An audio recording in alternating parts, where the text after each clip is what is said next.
One click and get solution.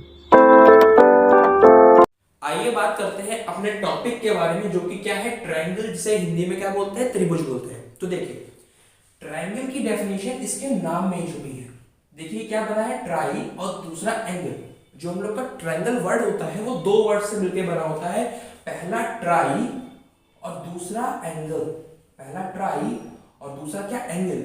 और अगर यही हिंदी में देखें तो बनता है त्रिभुज, यानी कि तीन भुजा, तीन भुजा। क्लियर?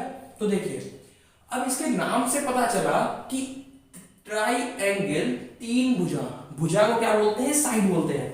यानी कि ऐसे फिगर जिसमें तीन एंगल हो और तीन साइडें हो, उन फिगर्स को हम लोग क्या बोलेंगे, ट्रायंगल बोलेंगे। तो देखिए, मैंने यहाँ पे कुछ फिगर्स बना रखे हैं, हम लोग पहचानेंगे कि इनमें से हम लोग का ट्रायंगल कौन सा है। देखिए, तीन साइडें हैं, तीन साइडें हैं, तीन साइडें हैं, तीन साइडें हैं, सब में हमारी तीन साइड है। अब देखेंगे क्या सब में हमारे तीन एंगल बन रहे हैं। इसमें हमारे दो बन रहे हैं, यानी कि ये ट्रायंगल नहीं है। इसमें हमारे दो बन रहे हैं, यानी कि ये भी ट्रायंगल नहीं है। इसमें तीन बन रहे हैं, यानी कि ये ट्रायंगल है और ये ट्रायंगल नहीं है, क्योंकि इसमें भी क्या बन रहे हैं, दो बन रहे हैं। तो क्या समझ में आया कि ऐसे फिगर जिसमें तीन एंगल हो और तीन साइडें हो, उनको ही हम लोग क्या बोलेंगे, ट्रायंगल बोलेंगे। जरूरी नहीं है कि तीन साइडें हो तो वो ट्रायंगल होगा। और इससे एक बात और पता चल रही है कि जब तीन साइडों से एक क्लोज्ड फिगर बनेगा, मतलब कि बंद फिगर बनेगा, उस फिगर को हम लोग क्या बोलेंगे, ट्रायंगल बोलेंगे। तो ट्रायंगल की छोटी सी डेफिनेशन बन के आ रही है कि ऐसे फिगर, ऐसे इनक्लोज्ड फिगर, ऐसे क्लोज्ड फिगर जिसमें तीन एंगल हो और तीन साइडें हो, उन फिगर्स को हम लोग क्या बोलेंगे, ट्रायंगल बोलेंगे। ठीक, अब आइए बात करते हैं ट्रायंगल की कंडीशंस की। जैसे कि मान लीजिए एक ट्रायंगल बना है एबीसी, इसकी ये साइड है स्मॉल है, ये साइड है स्मॉल सी और ये साइड है स्मॉल सी। ठीक, तो इसकी जो पहली कंडीशन होगी वो क्या होगी, आइए देखिए। ट्रायंगल की जो दो साइडों का सम होता है वो तीसरे से हमेशा क्या होता है, बड़ा होता है। यानी कि अगर हम इस ट्रायंगल की बात करें तो इसकी किसी भी दो साइडों का सम तीसरे से क्या हो, अगर बड़ा होगा तो वो ट्रायंगल होगा। तो देखिए, यानी कि इसको और इसको ऐड करेंगे a प्लस बी, तो हम लोगों का जो आएगा वो तीसरे से क्या होगा, बड़ा होगा। तीसरा क्या है, c। क्या कहा मैंने, इन दोनों साइडों का सम तीसरे से क्या होगा, बड़ा होगा। यानी कि ये इस पे भी हो सकती है, a plus C greater than b। ठीक, इसी तरीके से ये चीज इस पे भी हो सकती है, c plus be greater than a, c plus be greater than a। यानी कि हमें समझ में आया कि जब किसी भी डायग्राम में दो साइडों का सम तीसरे से क्या हो, बड़ा हो, या फिर ट्रायंगल वही होते हैं जिसमें दो साइडों का सम तीसरे से क्या होता है, बड़ा होता है। ठीक, तो ट्रायंगल बनने की पहली कंडीशन ये होती है। दूसरी कंडीशन क्या होती है, मान लीजिए ये वाला जो हमारा एंगल है इसको बोलेंगे हम लोग एंगल ए, प्लस इस वाले एंगल को अगर हम लोग बोले एंगल बी, प्लस इस वाले को अगर हम लोग बोले एंगल सी। ठीक, अगर किसी भी डायग्राम में या तीनों एंगल का सम कितना हो, 180 डिग्री हो, या फिर ये भी कह सकते हैं ट्रायंगल होने के लिए हम लोगों के तीनों एंगल का सम कितना होना चाहिए, 180 डिग्री। अगर तीनों एंगल का सम हमारा 180 डिग्री है तो उन फिगर्स को हम लोग क्या बोलेंगे, ट्रायंगल बोलेंगे। तो ट्रायंगल बनने की दो कंडीशंस होती हैं, पहली दो साइडों का सम तीसरे से बड़ा हो, और दूसरी तीनों एंगल का सम यानी कि तीनों कोणों का योग हमारा कितना हो, 180 डिग्री हो। तो उन फिगर्स को हम लोग क्या बोलेंगे, ट्रायंगल बोलेंगे, यानी कि त्रिभुज बोलेंगे। अब आइए हम लोग बात करते हैं ट्रायंगल के टाइप्स के बारे में कि कितने टाइप्स के हम लोगों के ट्रायंगल होते हैं। आइए देखिए ट्रायंगल के टाइप्स के बारे में। हम लोग ट्रायंगल के टाइप्स को दो तरीके से एक्सप्लेन कर सकते हैं, पहला साइड्स के अकॉर्डिंग और दूसरा एंगल्स के अकॉर्डिंग। क्या समझ में आया, जो हम लोगों के टाइप्स ऑफ ट्रायंगल यानी कि ट्रायंगल के टाइप्स होते हैं, पहला तो साइड के अकॉर्डिंग होते हैं और दूसरा एंगल के अकॉर्डिंग होते हैं हम लोग के क्या, ट्रायंगल के टाइप्स। पहले बात करते हैं साइड के अकॉर्डिंग ट्रायंगल कितने टाइप के होते हैं। तो पहला होता है इक्विलेटरल ट्रायंगल। पहला क्या होता है, इक्विलेटरल ट्रायंगल। अगर इक्विलेटरल ट्रायंगल की बात करें, अब ये क्या होता है, आइए देखिए। मान लीजिए कि मेरे पास ये डायग्राम बना है, ये मतलब कि ट्रायंगल बना है। ठीक, इस ट्रायंगल के तीनों साइडें आपस में क्या हो, बराबर हो।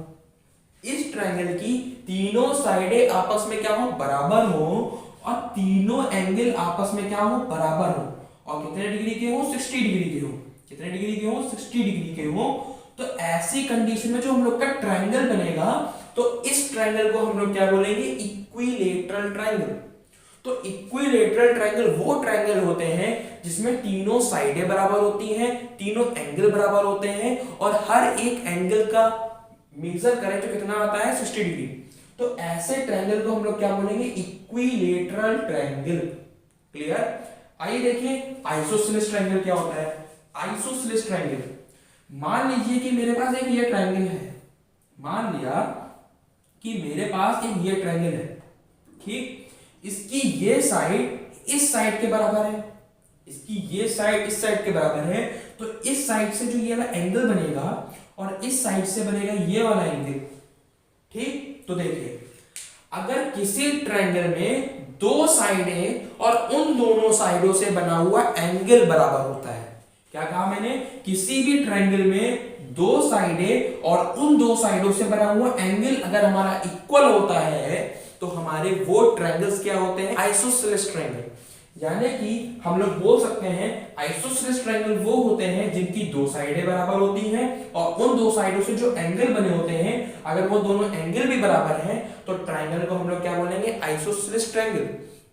तो इस तरीके से हम लोग इस इक्विलेटरल ट्रायंगल को आइसोसेलेस ट्रायंगल बोल सकते हैं ना, क्योंकि इसकी देखिए दो साइडें बराबर हैं और दो एंगल बराबर हैं। तो क्या इस आइसोसेलेस ट्रायंगल को हम लोग इक्विलेटरल ट्रायंगल बोल सकते हैं, नहीं बोल सकते। क्यों, क्योंकि इसकी ये वाली साइड इक्वल नहीं होती है, ये वाली साइड इन दोनों साइड के इक्वल नहीं हो सकती है।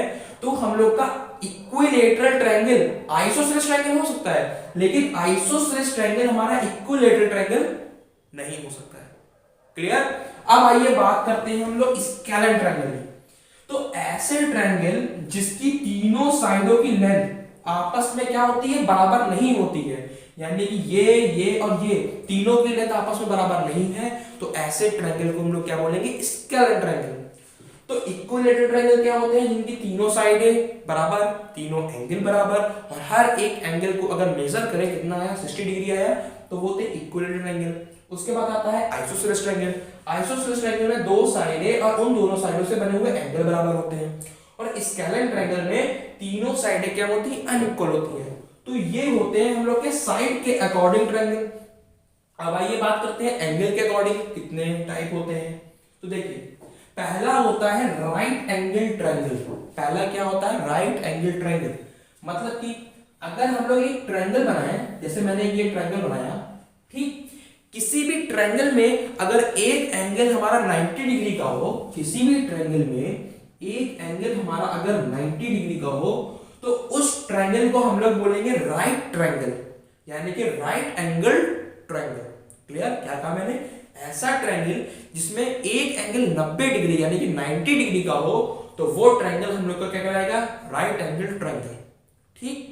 अब आइए बात करते हैं इस राइट एंगल ट्रायंगल की कुछ स्पेशल कंडीशंस के बारे में।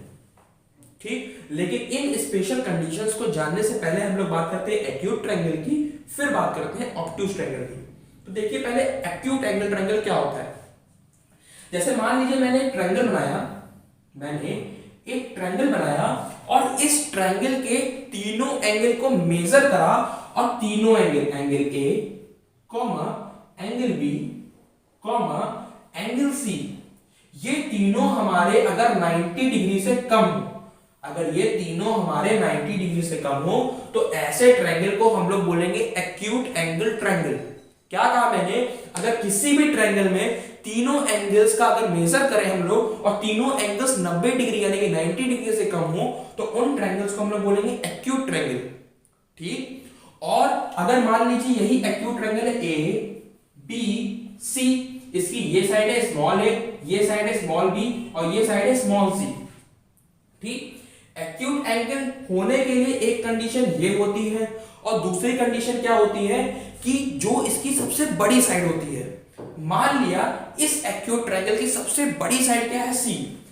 लेट लॉन्गेस्ट साइड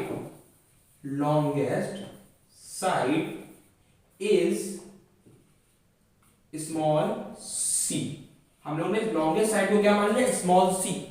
तो एक्यूट एंगल होने के लिए जो लॉन्गेस्ट साइड का स्क्वायर होता है, जो लॉन्गेस्ट साइड का स्क्वायर होता है वो छोटा होता है बची हुई साइड के स्क्वायर के सम के। तो बची हुई साइड कौन सी है, ए का स्क्वायर और प्लस बी का स्क्वायर। तो ये हो गई दूसरी कंडीशन। तो दूसरी कंडीशन क्या कहती है कि एक्यूट एंगल ट्रायंगल होने की पहला तो तीनों एंगल 90 डिग्री से कम हो। दूसरा क्या होता है, जो लॉन्गेस्ट साइड है उसका स्क्वायर बाकी की साइडों के स्क्वायर्स के सम से क्या हो, छोटा हो। यानी कि अगर सी बड़ा है तो A square plus B square is greater than किससे, सी स्क्वायर। ये होती है एक्यूट एंगल की कंडीशन। अब बात करते हैं ऑब्ट्यूज एंगल की। ऑब्ट्यूज एंगल ट्रायंगल क्या होते हैं, मान लीजिए मेरे पास एक ये ट्रायंगल बना है, ठीक। अगर इनके एंगल्स को मेजर करें और उनमें से कोई एक एंगल 90 डिग्री से क्या हो, ज्यादा हो, कोई भी एक angle, any one angle greater than 90 degree, greater than 90 degree. क्या कहा मैंने, ऐसे ट्रायंगल जिसमें कोई भी एक एंगल 90 डिग्री से क्या हो, ज्यादा हो, वो ट्रायंगल हम लोग कहलाते हैं ऑब्ट्यूज ट्रायंगल या ऑब्ट्यूज एंगल ट्रायंगल। तो ऑब्ट्यूज एंगल ट्रायंगल भी आपको समझ में आ गया होगा कि 90 डिग्री से बस क्या होना चाहिए, ज्यादा होना चाहिए। यानी कि 91 हो, 92 हो, 120 हो या कुछ भी हो, ठीक। अब इसकी इस टाइप की कंडीशन क्या होती है, मान लीजिए इसकी ए बी सी, एक ट्रायंगल है ए बी सी जिसकी ये साइड है ए, ये साइड है बी और ये साइड है सी, और इसकी लॉन्गेस्ट साइड क्या है, सी। इस वाले ट्रायंगल की लॉन्गेस्ट साइड क्या है, सी। तो अगर हम लोग सी का स्क्वायर निकाले वो बड़ा हो बाकी की दोनों साइडों के स्क्वायर के सम के, यानी कि ए स्क्वायर प्लस का बी स्क्वायर। क्या कहा मैंने कि अगर मैं लॉन्गेस्ट साइड का स्क्वायर निकालूं, लॉन्गेस्ट साइड का स्क्वायर, और वो बड़ा हो बची हुई दो साइडों के स्क्वायर के सम के, तो उन ट्रायंगल को हम लोग क्या बोलेंगे, ऑब्ट्यूज एंगल ट्रायंगल। तो राइट एंगल ट्रायंगल क्या होते हैं, एंगल 90 डिग्री का हो। ऑब्ट्यूज क्या होते हैं, एंगल्स 90 से कम हो और लॉन्गेस्ट साइड का स्क्वायर बची हुई दो साइडों के स्क्वायर के सम से छोटा हो। ऑब्ट्यूज एंगल क्या होते हैं, कोई भी एक एंगल 90 से ज्यादा। और इसकी कंडीशन क्या होती है, लॉन्गेस्ट साइड का स्क्वायर बड़ा होना चाहिए बची हुई दो साइडों के स्क्वायर के सम के। तो ये होते हैं हम लोग ट्रायंगल के टाइप्स। अब आइए बात करते हैं कुछ स्पेशल केसेस की। ये जो स्पेशल केसेस की, अब ये जो स्पेशल केसेस होते हैं ये हम लोग के कॉम्पिटिटिव एग्जाम में ज्यादा यूज होते हैं। इनके बारे में आइए पहले डिस्कस करते हैं। पहला तो हम छोटा सी बात करेंगे, right isosceles triangle. Isosceles triangle. अब ये राइट आइसोसेलेस ट्रायंगल क्या होता है, देखिए मान लीजिए ये मेरे पास एक राइट एंगल ट्रायंगल बना है, इसकी ये साइड इस साइड के क्या हो, बराबर हो, ये वाली साइड इस साइड की क्या हो, बराबर हो, ठीक। आइए पहले तो हम लोग राइट एंगल ट्रायंगल को समझते हैं। मान लीजिए ये हम लोग का एक राइट एंगल ट्रायंगल है ए बी सी, जिसका ये एंगल क्या है, थीटा, जिसका ये एंगल क्या है, थीटा, ठीक। अब इस एंगल के सामने वाली साइड को हम लोग क्या बोलते हैं, परपेंडिकुलर, परपेंडिकुलर, ठीक। और 90 के सामने वाली साइड को बोलते हैं हाइपोटेन्यूज, क्लियर। और बची हुई को हम लोग क्या बोलते हैं, बेस, बची हुई को हम लोग क्या बोलते हैं, बेस। अगर मैं कहूं ऐसे ट्रायंगल जिसकी परपेंडिकुलर की वैल्यू बेस के क्या हो, इक्वल हो, तो देखिए अगर ये इसके इक्वल होगा तो इस साइडों से बना हुआ एंगल ये और इस साइड से बना हुआ एंगल ये दोनों भी तो क्या होंगे, इक्वल होंगे। तो ये भी थीटा होगा, ये भी थीटा होगा। तो अगर इन दोनों की वैल्यू निकालना चाहें तो theta plus 90 degree is equal to 180 degree, ठीक। तो 2 theta is equal to 180 minus 90, तो 90 आ जाएगा। थीटा की वैल्यू निकालें तो कितनी आ जाएगी, 45 डिग्री। कितनी आ जाएगी, 45 डिग्री। तो राइट एंगल आइसोसेलेस ट्रायंगल क्या होते हैं, जिसकी जो परपेंडिकुलर होती है, जो परपेंडिकुलर होती है वो पहला तो बेस के क्या होती है, बराबर होती है। और जो हम लोगों के दो एंगल होते हैं जो यहां बनते हैं वो कितने डिग्री के होते हैं, 45 डिग्री के। कितने डिग्री के होते हैं, 45 डिग्री के जो हम लोगों के एंगल्स बने होते हैं। तो राइट आइसोसेलेस ट्रायंगल वो ट्रायंगल होते हैं जिनकी परपेंडिकुलर बेस के बराबर होती है, और जो एंगल होता है जो यहां बनता है वो कितना होता है, 45 डिग्री यानी कि 45 डिग्री का। तो ऐसे ट्रायंगल को हम लोग राइट आइसोसेलेस ट्रायंगल बोलते हैं। अब बात करते हैं पाइथागोरियन ट्रिपलेट। Pythagorean triplets. अब ये पाइथागोरियन ट्रिपलेट्स क्या होती हैं इसके बारे में आप लोग चर्चा करेंगे। ये थोड़ी सी इंपॉर्टेंट ज्यादा होती है, इसका यूज कॉम्पिटिटिव एग्जाम में ज्यादा होता है, तो इसको आप जरा ध्यान समझिएगा। ठीक, देखिए जैसे मान लीजिए कि मेरे पास एक राइट एंगल ट्रायंगल बना है ए बी सी, जिसका ये एंगल कितना है, 90 डिग्री का। ठीक, आइए देखिए, अब ये राइट एंगल ट्रायंगल है। अब इन राइट एंगल ट्रायंगल की साइड की value, in right angle triangle की साइड की वैल्यू जब नेचुरल नंबर से बिलोंग करे, क्या कहा मैंने, जब इनकी साइड की वैल्यू नेचुरल नंबर से बिलोंग करे तो उनको हम लोग पाइथागोरियन ट्रिपलेट्स कहते हैं। मतलब देखिए फॉर एग्जांपल ये हमारा एक राइट एंगल ट्रायंगल है, ये साइड है 5, तो ये होगी 3 और ये होगी 4, तो ये होगी 5, ये होगी 3 और ये होगी 4। मतलब इसकी जो वैल्यूज है, इसकी साइड की जो लेंथ होती है वो क्या होती है, सेम होती है। और किसमें होती है, हम लोगों की नेचुरल नंबर में होती है। तो क्या समझ में आया, पाइथागोरियन ट्रिपलेट्स में हम लोग की जो साइड की वैल्यू मिलती है वो नेचुरल नंबर में मिलती है। जैसे देखिए 3, 4, 5। इसी तरीके से कुछ और पाइथागोरियन ट्रिपलेट होते हैं जो कि आपको यहां पे लिखे हुए दिख रहे होंगे। ठीक, आप लोग देख सकते हैं और अपनी कॉपी में उतार सकते हैं। अब बात करते हैं ये पाइथागोरियन ट्रिपलेट्स होती क्या है, किस तरीके से इनका यूज होते हैं। देखिए जैसे कि कुछ हम लोगों के राइट एंगल ट्रायंगल होते हैं, ठीक, और हमको पता है राइट एंगल ट्रायंगल में हमारी पाइथागोरस थ्योरम यूज होती है। पाइथागोरस थ्योरम है ना, राइट एंगल ट्रायंगल में हम लोग पाइथागोरस थ्योरम यूज होती है। तो पाइथागोरस थ्योरम लगाने में आखिरी में हम लोग को स्क्वायर रूट लेना पड़ता है। स्क्वायर रूट लेने से हम लोगों को क्या होता है, कभी कभार हम लोग की परफेक्ट वैल्यू आती है। फॉर एग्जांपल 16 का स्क्वायर रूट करें तो हम लोग को आता है 4, 25 का करें तो आता है 5। इसी तरीके से अगर हम लोग कोई बड़ी डिजिट का करते हैं 144 का तो आता है 12। अगर मान लीजिए यही हम करें 145 का तो उसका स्क्वायर रूट हमारा डेसिमल में आता है। ठीक, तो क्या होता है कि ऐसे राइट एंगल ट्रायंगल जिनकी साइड्स हमारी नेचुरल नंबर के रेशियो में हो, किसके में हो, नेचुरल नंबर के रेशियो में, उन ट्रायंगल्स को हम लोग क्या बोलेंगे, राइट एंगल ट्रायंगल। और जो ट्रिपलेट्स बन रही है, इन साइड की जो ट्रिपलेट्स बन रही है 3, 4, 5, 6, 10, 8, 6, 10, 8, इसी तरीके से 13, 12, 5, इन टाइप्स की जो हम लोग की ट्रिपलेट्स बनती है, तीनों साइड की ट्रिपलेट्स, इन्हीं ट्रिपलेट्स को हम लोग क्या बोलते हैं, पाइथागोरियन ट्रिपलेट। इनका यूज हम लोग का कॉम्पिटिटिव एग्जाम में ज्यादा होता है। ठीक है, बस आप लोग इतना समझ लीजिए कि हमारे राइट एंगल ट्रायंगल की दो स्पेशल कंडीशंस होती हैं, एक राइट आइसोसेलेस ट्रायंगल और एक पाइथागोरियन ट्रिपलेट्स। ट्रिपलेट्स क्या बताती हैं कि तीनों साइड्स का जो रेशियो होता है वो नेचुरल नंबर में होता है, डेसिमल में नहीं होता है। और दूसरा राइट आइसोसेलेस ट्रायंगल के दो एंगल कितने होते हैं, 45 और परपेंडिकुलर बेस के बराबर होती है। तो आज की वीडियो में हमने ट्रायंगल जाना, ट्रायंगल के टाइप्स को जाना। मिलते हैं नेक्स्ट वीडियो में। हाँ, अगर आपका कोई भी डाउट हो तो आप लोग हम लोगों से कमेंट करके या फिर नीचे डिस्क्रिप्शन में हम लोग का व्हाट्सएप ग्रुप का लिंक दिया गया है, उसके थ्रू आ सकते हैं और हम लोगों से कांटेक्ट कर सकते हैं। मिलते हैं नेक्स्ट वीडियो में, तब तक के लिए बाय।